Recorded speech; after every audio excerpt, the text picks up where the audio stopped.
At my mother's funeral, my dad's new wife whispered something that made me question everything I knew about my family. The funeral home smelled like lilies and secrets. Mom would have hated both. My father sat in the front row, his spine rigid in the new charcoal suit that his wife of 6 months had chosen.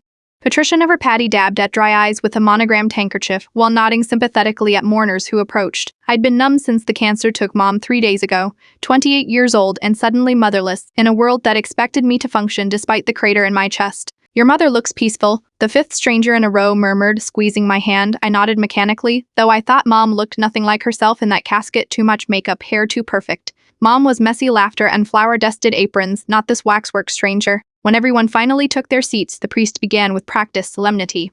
"Elizabeth has departed this life for a better place where there is no pain, only joy." That's when Patricia leaned toward my father and whispered just loud enough for the first 2 rows to hear, "At least now she can't call you at 3 in the morning anymore." The sanctuary went silent.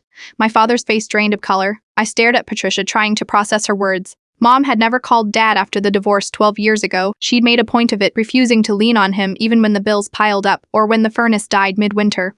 "What calls?" I asked, my voice cutting through the silence. Patricia's eyes widened as she realized her mistake. My father stood abruptly, mumbling something about needing air. Later, at the reception, my father's hands trembled as he finally explained. The calls had started after his engagement to Patricia. "Mom," her voice slurred with the whine she'd turned to after the diagnosis, confessing she'd never stopped loving him, listening week after week, never telling Patricia, never telling me. "Why didn't she tell me?" I asked, my voice breaking. "She didn't want you caught between us," he said. "She never did." That night, scrolling through Mom's phone, I found them dozens of late-night calls to Dad's cell, the last one just hours before she'd slipped into her final coma. I also found a draft text to me never sent. "Some loves don't end, they just change shape. Don't be afraid of yours. The most painful truths are the ones revealed when their keepers no longer need to protect them." R.S.